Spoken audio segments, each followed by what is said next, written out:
Hello नमस्कार प्यारे बच्चों, स्वागत है आपका एसएमजी एकेडमी के इस ऑनलाइन प्लेटफॉर्म पे। मैं अमित शर्मा और हम डिस्कस कर रहे हैं बेटा आपके सैनिक स्कूल, नवोदय स्कूल और मिलिट्री स्कूल में जो आपका इंट्रेंस एग्जाम होता है, जो आपकी प्रवेश परीक्षा है, उसमें मैथ के पोर्शन को, ज्योमेट्री का हमारा पोर्शन चालू है। और इसमें हम देख रहे हैं बेटा, फिगर्स में देख रहे हैं हम किसको, ट्राइंगल को देखने के बाद में हम सर्कल को देख रहे हैं। सर्कल का सर्कमफ्रेंस और एरिया बाकी रहा है। फिर इस चैप्टर को क्लोज कर देंगे और हम चतुर्भुज यानी क्वाड्रिलेटरल की तरफ चलेंगे बेटा। चलिए, आपकी पढ़ाई कैसे चल रही है? लगातार क्लास ले रहे हो कि नहीं ले रहे? और लगातार क्लास लीजिए बेटा, नोट्स बनाइए। जहाँ से भी आपको स्टडी मटेरियल मिल रहा है, कुछ भी पढ़ने के लिए मिल रहा है, उसे पढ़िए बेटा, क्योंकि एग्जाम का टाइम कम रहा है। जनवरी और फरवरी में आपका एग्जाम कंडक्ट होता है, तो इसलिए आप अभी से जुट जाएं, जी जान से जुटिए और अपने लक्ष्य को प्राप्त कीजिए। ठीक है बेटा, चलिए, हमारा जो टॉपिक चल रहा है वो है सर्कल। सर्कल यानी वर्त। वर्त में आज का कंसेप्ट हमारा रहेगा बेटा सर्कमफ्रेंस ऑफ सर्कल, और उसके बाद में हम पढ़ेंगे एरिया ऑफ सर्कल। सर्कमफ्रेंस के बारे में वैसे बेसिक बात मैंने आपको बता दी थी।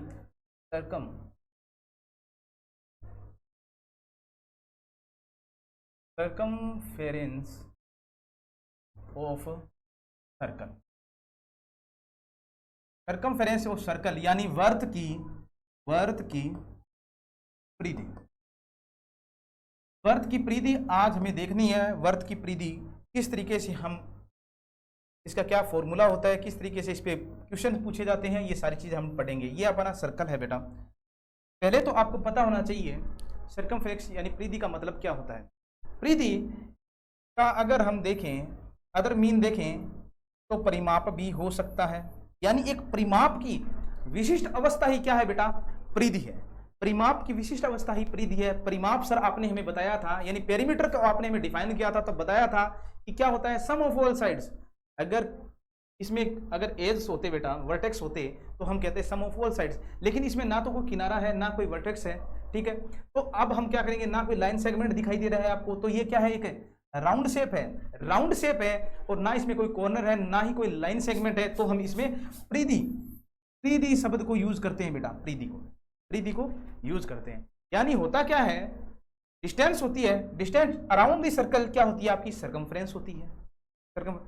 और वर्त के बाहरी घेरे की, वर्त या सर्कल के बाहरी घेरे की कुल लंबाई को ही हम क्या कहते हैं? परिधि कहते हैं। यानी अगर आपसे पूछे इस डायग्राम में, हम नॉर्मली इन जनरल फॉर्म में देखें तो बेटा ये क्या है, ये जो आपका बाहरी एरिया है, ये जो दिख रहा है ना आपको, ये क्या है? यही आपकी परिधि है। यानी वर्त के घेरे, सर्कल के घेरे के बाहर की कुल लंबाई को क्या कहते हैं बेटा? परिधि कहते हैं। और डिस्टेंस अराउंड द सर्कल क्या होगा आपका? सर्कमफेरेंस होगा। ठीक है, परिधि क्या होती है बेटा? परिमाप की ही विशिष्ट अवस्था है परिधि। परिमाप की विशिष्ट अवस्था ही क्या है? परिधि है। सर परिमाप कहां पे आता है और परिधि कहां पे आती है? सर यहाँ पे परिधि नाम क्यों लिया, परिमाप क्यों नहीं लिया, पेरीमीटर क्यों नहीं लिया आपने, सर्कमफ्रेंस क्यों लिया? तो मैंने आपको बता दिया है बेटा, परिमाप किसका होता है? परिमाप उन फिगर्स का होता है जिनमें आपको वर्टेक्स मिलेंगे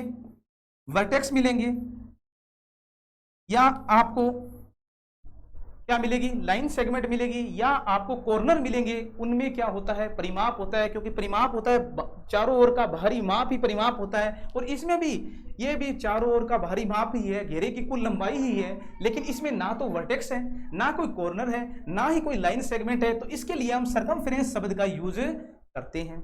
इतनी बात आपको समझ में आ गई वर्बली। अब हम इसे नोट डाउन करेंगे। देखिए बेटा, साथ साथ में नोट करते चलेंगे भाई। ठीक है, डायग्राम भी समझेंगे और नोट भी करेंगे। ठीक है, देखिए बेटा, वर्त की परिधि होती है, वर्त की परिधि, तो डेफिनेशन लिखेंगे बेटा पहले। देखिए, circum of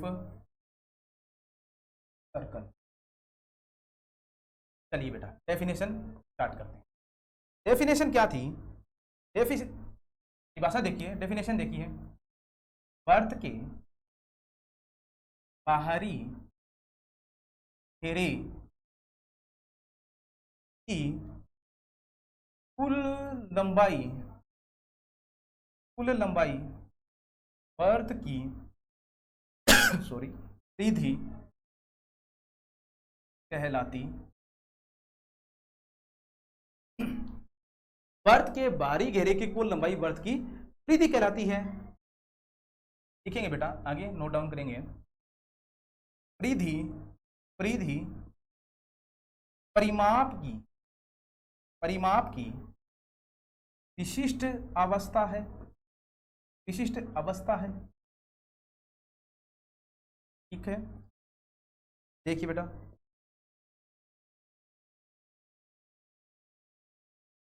distance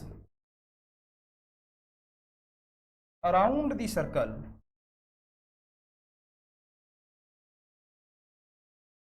distance around the circle क्या होती है बेटा? आपकी कॉन्फ्रेंस।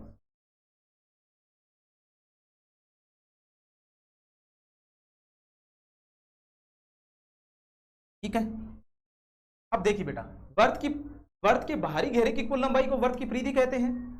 परिधि परिमाप की विशिष्ट अवस्था होती है, और डिस्टेंस अराउंड दी सर्कल क्या होती है? सरकमफ्रेंस ऑफ सर्कल होती है।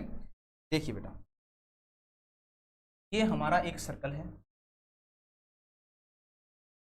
ये इसका सेंटर है O, और ये होता है, अगर R रेडियस है, सेंटर O है, तो ये जो बाहरी घेरा आपको दिख रहा है, ये देखिए बेटा, ये बाहरी घेरे की कुल लंबाई, इस घेरे की कुल लंबाई यही क्या होती है बेटा? सरकमफ्रेंस ऑफ सर्कल यानी वर्त की परिधि होती है। इतनी चीज आपके माइंड में सेट हो जानी चाहिए। जनरली लिखा है, कोई विशेष बात नहीं है इसमें। ठीक है, देखिए बेटा, अब चलेंगे हम आगे। अब हमें देखना है बेटा, फॉर्मूला देखना है, फॉर्मूला सरकमफ्रेंस।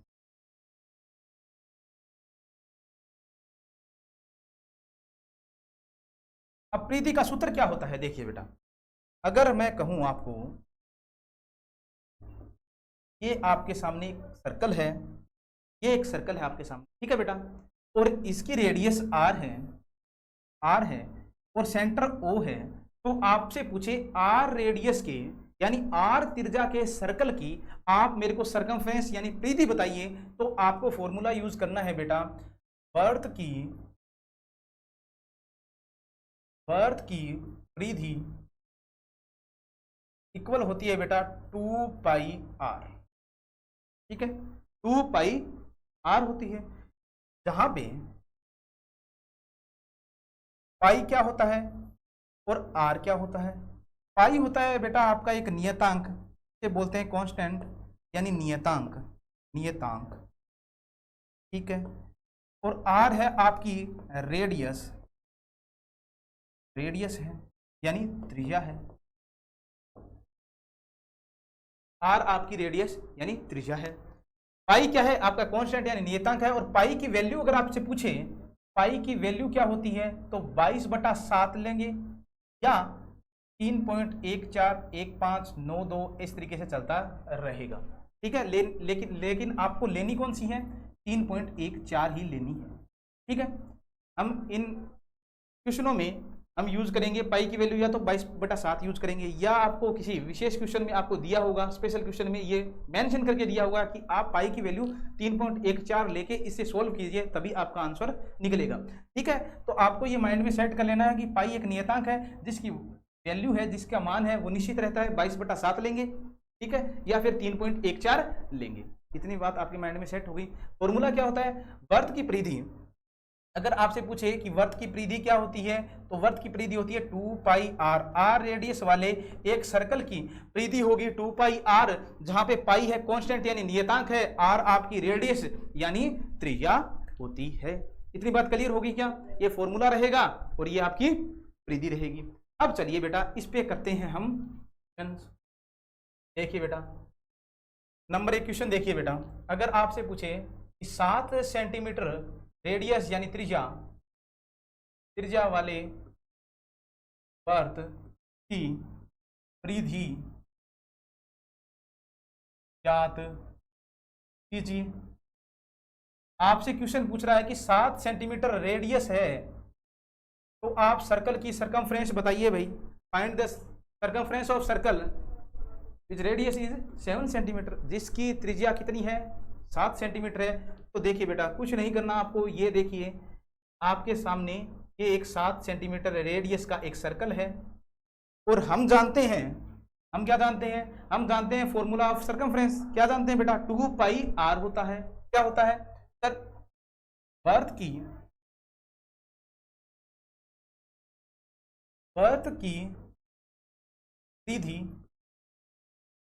परिधि होती है 2 पाई r। 2 नंबर है बेटा, नेचुरल नंबर। पाई की वैल्यू हम जानते हैं 22/7 लेनी है। r आपको दिया गया है कितना, 7 सेंटीमीटर। 7 से 7 जाएगा और यह आता है आपके सामने 44 सेंटीमीटर, यानी 44 सेंटीमीटर, 44 सेंटीमीटर आपकी क्या आती है, सर्कमफ्रेंस ऑफ सर्कल आ जाती है, जिसकी त्रिज्या कितनी है बेटा, 7 सेंटीमीटर आपको जिसकी त्रिज्या दी गई है, उस सर्कल की सर्कमफ्रेंस कितनी आएगी बेटा, 44 सेंटीमीटर यानी 44 सेंटीमीटर आएगी। इतनी बात आपके माइंड में सेट हो जानी चाहिए। चलिए बेटा, एक इस तरीके से आपको लैंग्वेज बेस्ड क्वेश्चन में इस तरीके से आपको क्वेश्चन पूछ सकता है कि यदि किसी वर्त की परिधि 176 सेंटीमीटर है तो वर्त की त्रिज्या ज्ञात कीजिए। आपसे इस तरीके का भी क्वेश्चन पूछ सकता है कि यदि किसी वर्त की परिधि आपको 176 सेंटीमीटर दी गई है और आपको वर्त की त्रिज्या ज्ञात करनी है, यानी इस बार हमसे ये क्वेश्चन पूछ लिया लैंग्वेज बेस में, लैंग्वेज थोड़ी चेंज करके हमें फाइंड करना है बेटा आर को, रेडियस को, और हमें जो सर्कमफ्रेंस है, जो ये परिधि है यानी घेरे की कुल लंबाई है, ये हमें दे दी गई है कितनी बेटा, आपको 176 सेंटीमीटर दे दी गई है। क्वेश्चन आप समझ गए, लैंग्वेज समझ गए। लैंग्वेज को अगर आपने पकड़ लिया तो आप आंसर तक पहुंच जाओगे, क्योंकि हम जानते हैं बेटा कि वर्त की परिधि है, पर वर्त की परिधि का फॉर्मूला हम जानते हैं। वर्त की परिधि यानी सर्कमफ्रेंस ऑफ सर्कल होती है 2 पाई r। ठीक है, इस बार हमें r फाइंड करना है और वर्त की परिधि हमें दी गई है। वर्त की परिधि की जगह रख लेंगे बेटा 176 और 2 पाई की जगह 22/7 और r को हमें क्या करना है, फाइंड करना है। r की जगह r ही रखो। ठीक है, अब देखिए बेटा, इन दोनों को मल्टीप्लाई कीजिए 44/7 और r। अब देखिए बेटा क्या करते हैं, क्रॉस मल्टीप्लाई करते हैं, यही होता है, इसके नीचे 1 मान लिया जाता है। ठीक है, तो r की वैल्यू क्या आएगी, 176 × 7 आपको 44 से क्या करना है, डिवाइड करना है।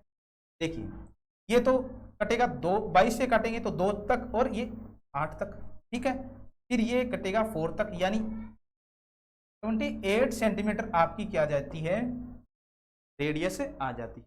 यानी अगर आपको वर्त की परिधि दी गई हो, वर्त की परिधि जब आपको दी गई हो तो आप रेडियस फाइंड कर सकते हैं। अगर रेडियस दी गई हो तो आप सर्कल की क्या कर सकते हो, सर्कमफ्रेंस को ज्ञात कर सकते हो, क्योंकि हम जानते हैं कि रिलेशन होता है किसका, सर सर्कल की रेडियस का और सर्कल की सर्कमफ्रेंस का रिलेशन होता है, क्योंकि ये इसको 2 पाई से मल्टीप्लाई करते हैं रेडियस को, तो आपकी क्या आती है बेटा, सर्कमफ्रेंस यानी परिधि आ जाती है। तो आप इस तरीके से आपसे दोनों क्वेश्चन पूछ सकता है, आपको वर्त की परिधि देके रेडियस पूछ सकता है और रेडियस देके आपको सर्कल की सर्कमफ्रेंस यानी परिधि के बारे में पूछ सकता है। देखिए वर्त की परिधि दी थी 176।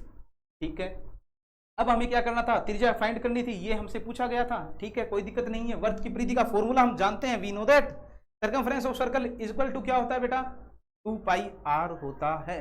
ठीक है सर, वैल्यू रखिए, कोई दिक्कत नहीं है, क्योंकि क्वेश्चन में जो हमें दिया गया है, गिवन है, वो वैसे का वैसे आपको नोट डाउन करना है और जो फाइंड करना है उसको आप क्वेश्चन मार्क से डिनोट कर देंगे। ठीक है, फिर हमने रेडियस निकाल ली है, कोई दिक्कत है क्या।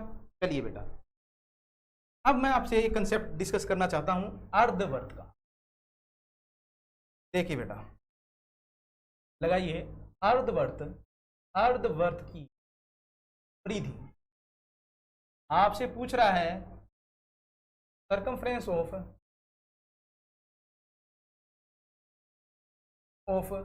Semi circle. अर्धवर्त की परिधि क्या होती है। देखिए बेटा,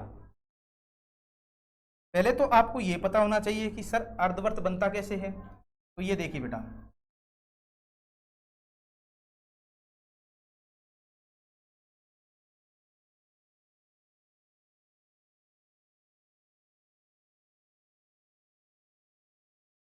ये लीजिए, ठीक है।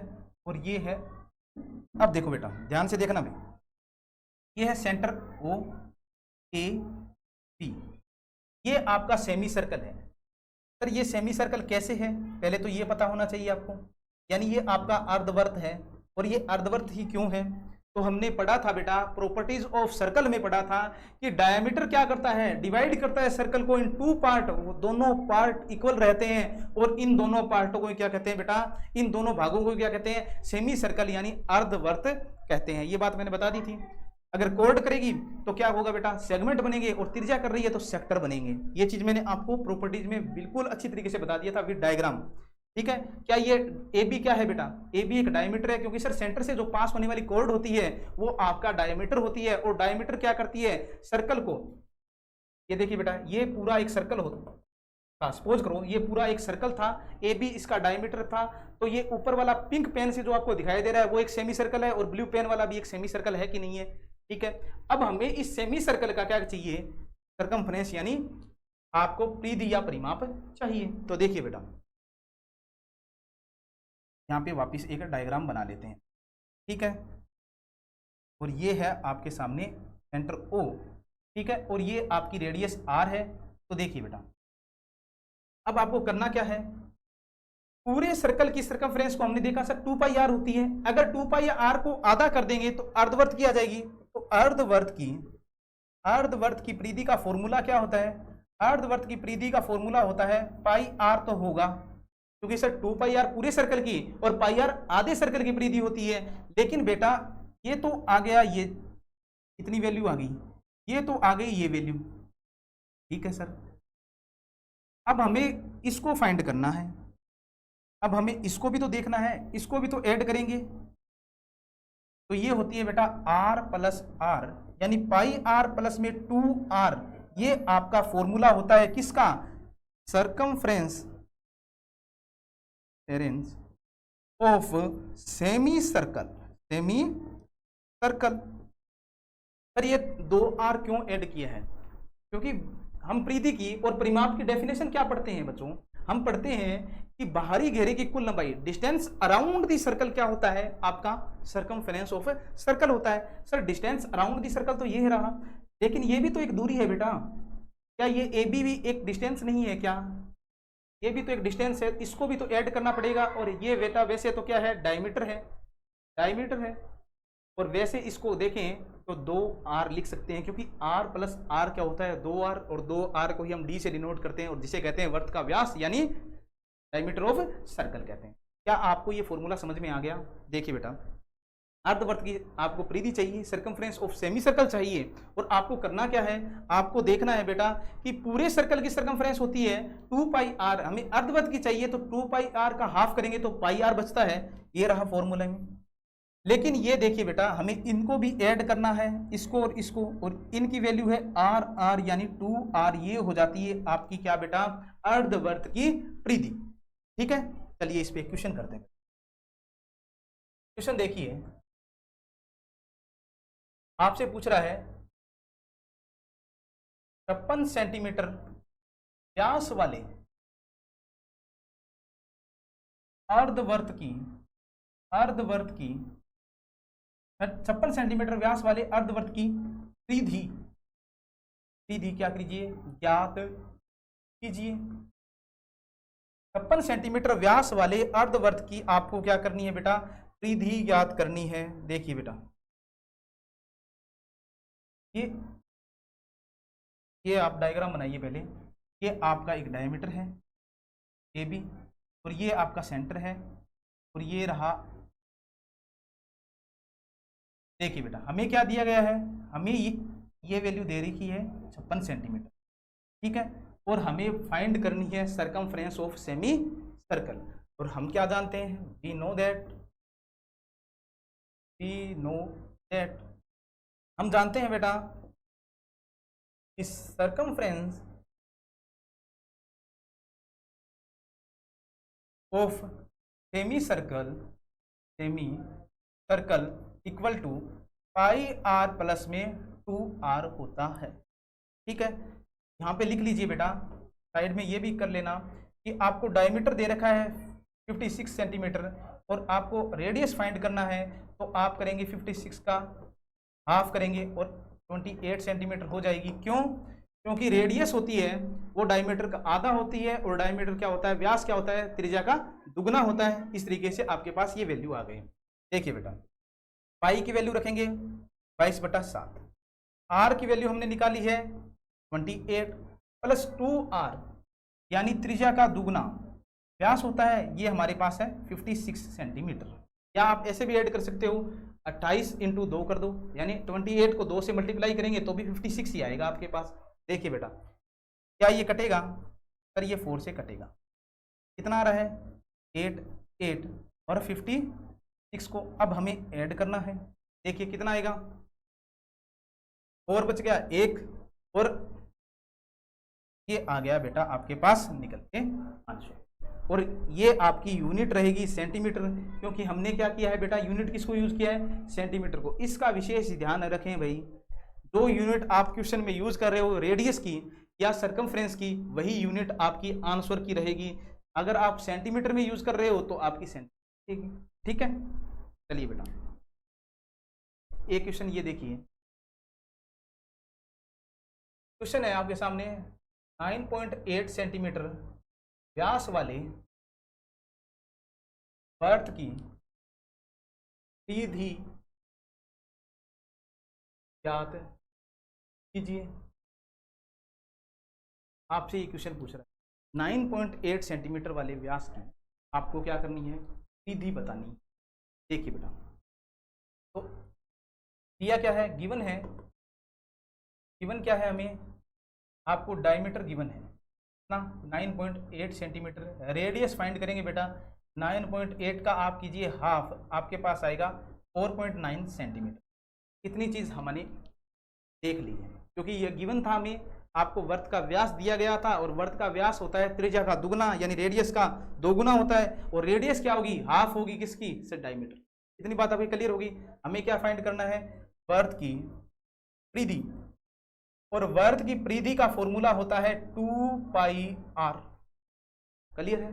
वर्त की परिधि का फॉर्मूला क्या होता है बेटा, 2πr होता है। वैल्यू रखिए बेटा, 2 तो ठीक है, पाई की वैल्यू रखेंगे 22/7, और r की वैल्यू हमने निकाली है 4.9 सेंटीमीटर, 4.9 सेंटीमीटर, ठीक है।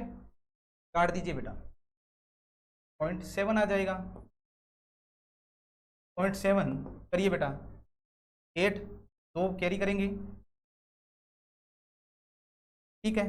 देखिए बेटा, 7 × 4 कितना होता है, 28, 8 2 कैरी करेंगे, 7 × 4 कितना होगा, 28, 2 ऐड करेंगे, 30.8 सेंटीमीटर आपकी क्या आ जाती है, वर्त की परिधि आ जाती। यानी 9.8 सेंटीमीटर व्यास वाले वर्त की परिधि आपको पता चल गई होगी। चलिए बेटा, एक क्वेश्चन और करिए, एक प्रॉपर्टी वाला क्वेश्चन करवा देता हूं बेटा आपको। चलिए, आपको क्वेश्चन दिया गया है, क्वेश्चन देखिए, 5 सेंटीमीटर व्यास वाले, देखो बेटा प्रॉपर्टी वाला क्वेश्चन है, यानी वर्त के गुणधर्म से कर रहे हैं। 5 सेंटीमीटर त्रिज्या वाले,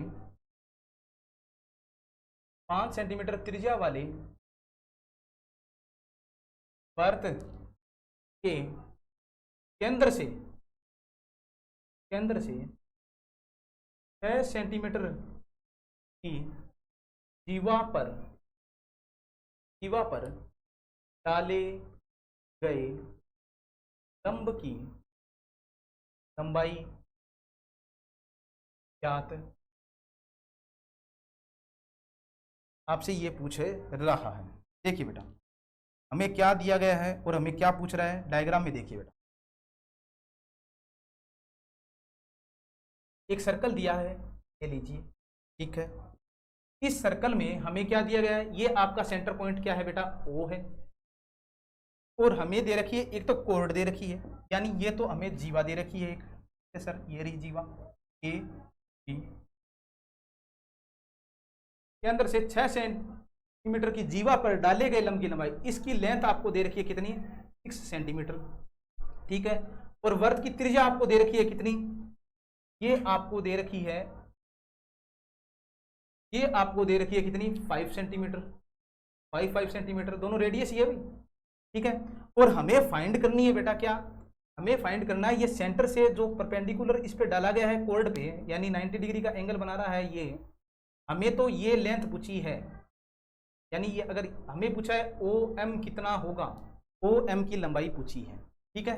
गिवन क्या है लिखिए बेटा, गिवन है रेडियस हमें दे रखी है 5 सेंटीमीटर, ए बी कोर्ड दे रखी है हमें कितनी 6 सेंटीमीटर, और हमें फाइंड करना है ओ एम की लेंथ हमें फाइंड करनी है। तो देखिए बेटा, अगर सेंटर से किसी जीवा पर डाला गया लंब क्या करता है, जीवा को क्या करता है बेटा, 2 इक्वल पार्ट में डिवाइड करता है, ठीक है। अगर ये 6 सेंटीमीटर है तो ए एम कितना होगा सर 3 सेंटीमीटर, और एम बी कितना होगा 3 सेंटीमीटर। तो बेटा आपका ये बन गया एक ट्राइंगल, और कौन सा, राइट एंगल्ड ट्राइंगल बन गया है भाई, राइट एंगल्ड ट्राइंगल बन गया है। और ये आपको 5 सेंटीमीटर दे रखा है, और ये 3 सेंटीमीटर, और हमें फाइंड करना है ये। तो हम जानते क्या है बेटा, ओ ए का स्क्वायर होता है किसका, ओ एम का स्क्वायर प्लस ए एम का स्क्वायर। क्यों, हाइपोटेनियस का स्क्वायर क्या होता है बेटा, बेस का स्क्वायर प्लस में परपेंडिकुलर का स्क्वायर, क्योंकि हमने किसका यूज किया है यहाँ पे, पाइथागोरस थ्योरम का यूज किया है, पाइथागोरस प्रमेय का यूज किया है, ठीक है भाई। देखिए इसकी वैल्यू आपको दे रखी है 5 का स्क्वायर, ओ एम को हमें क्या करना है, फाइंड करना है, ठीक है। और प्लस में हम करेंगे 3 का स्क्वायर, ये हो जाता है 25 क्वेश्चन मार्क हमें चाहिए, और प्लस 9, इसको इधर ले जाएंगे, अपने साथ क्या लाएगा, नेगेटिव साइन को लाएगा, ये बच जाएगा 25 में से 9 सब्ट्रैक्ट करेंगे तो 16 बच जाएगा, और 16, और ये आता है आपका ओ एम की वैल्यू निकल के आती है 4, ठीक है। क्वेश्चन को आसानी से समझ पाए हो। आपको लेंथ पूछ रहा है किसकी सर, जो परपेंडिकुलर आपने डाला है कोर्ड पे उसकी। ए बी जीवा दे रखी है 5 सेंटीमीटर आपका वाले वर्त के केंद्र से, यानी त्रिज्या कितनी दे रखी है 5 सेंटीमीटर दे रखी है। तो हम ये फाइंड कर लेंगे, क्योंकि हमारे पास ये बन गया बेटा क्या, एक राइट एंगल ट्राइंगल बन गया, और इसमें हमने यूज कर लिया पाइथागोरस थ्योरम को। और राइट एंगल के सामने वाली साइड क्या होती है बेटा, हमेशा हाइपोटेनियस रहती है, नीचे बेस रहता है, और जो डाला गया लंब है उसे परपेंडिकुलर या हाइट भी कह सकते हैं, और हमें ये वैल्यू चाहिए, ठीक है। चलिए बेटा, ने आज की क्लास में देखा बेटा सर्कमफ्रेंस ऑफ सर्कल को। सर्कमफ्रेंस ऑफ सर्कल में परिधि और परिमाप में आपको डिफरेंस पता चल गया होगा। परिधि होती है जिसमें कोई वर्टेक्स नहीं होता, ना ही कोई आपको एज मिलता है, ना ही कोई आपको लाइन सेगमेंट मिलता है, उसके लिए हम सर्कमफ्रेंस शब्द का यूज करते हैं। और जिनमें साइड कॉर्नर और वर्टेक्स होते हैं उनके लिए हम परिमाप शब्द का यूज करते हैं। इसका मतलब हम कह सकते हैं परिधि क्या होती है सर, परिधि परिमाप की एक विशिष्ट अवस्था ही होती है। इतनी चीज आपके माइंड में सेट हो जानी चाहिए भाई, ठीक है। फिर देखिए बेटा, फिर हमने देखा कि फॉर्मूला ऑफ सर्कमफ्रेंस क्या होता है, 2 पाई आर होता है, जहां पे पाई क्या है, पाई सर एक कांस्टेंट है, नियतांक है, जिसकी वैल्यू हमेशा रहती है 22/7 या 3.14। जो क्वेश्चन हमसे डिमांड कर रहा है या क्वेश्चन में अलग से में मेंशन करके दिया गया है, उस हिसाब से आप इसको यूज कर लेना, ठीक है सर। चलिए 7 सेंटीमीटर वर्ग की परिधि आपको चाहिए, त्रिज्या आपको दी गई है, फॉर्मूले में सीधा वैल्यू रखनी है, कोई दिक्कत नहीं है, ठीक है। अगर परिधि दी गई हो आपको वर्ग की त्रिज्या पूछ सकता है, क्योंकि ये दोनों क्या है, इन दोनों के बीच में रिलेशन है। वर्ग की परिधि हमेशा 2 पाई इंटू आर होती है। चलिए बेटा, फिर हमने देखा अर्धवर्त की परिधि क्या होगी सर, पाई आर तो होगा, प्लस में 2 आर भी जोड़ना होगा, क्योंकि ये देख लीजिए ये ऐड करना होगा। चलिए बेटा, फिर हमने देखा इस पे 2 क्वेश्चन देख लिए थे, ये देखिए बेटा। फिर हमने देखा एक आपको प्रॉपर्टी बेस्ड क्वेश्चन करवाया था, ये प्रॉपर्टी से संबंधित है, ठीक है, वर्त के गुणधर्म से संबंधित है। आपको क्या, डाले गए लंब की लंबाई चाहिए, यानी ओ एम की वैल्यू आपसे पूछी थी और आपको फाइंड करना था, क्योंकि एक राइट एंगल बन गया था और उसमें आपको पाइथागोरस थ्योरम का यूज करना था। उसके बाद में आपको लेंथ मिल जाएगी। और प्रॉपर्टी कौन सी यूज हुई है कि केंद्र से डाला गया लंब जीवा को हमेशा 2 इक्वल पार्ट में डिवाइड करता है। ये प्रॉपर्टी इस यहाँ पे यूज की थी हमने, ठीक है। अगर आपने लास्ट क्लास अच्छी तरीके से पढ़ी होगी तो ये क्वेश्चन आप विद इन 1 सेकंड में सोल्व कर पाए होंगे, ठीक है। अब बचता है बेटा पोर्शन एरिया ऑफ सर्कल का, और इसके साथ ही हम इस चैप्टर को क्लोज करेंगे और उसके बाद में नया चैप्टर स्टार्ट करेंगे। अच्छी तरीके से पढ़ाई कीजिए, स्वस्थ रहिए, मस्त रहिए। Have a nice day, thank you so much.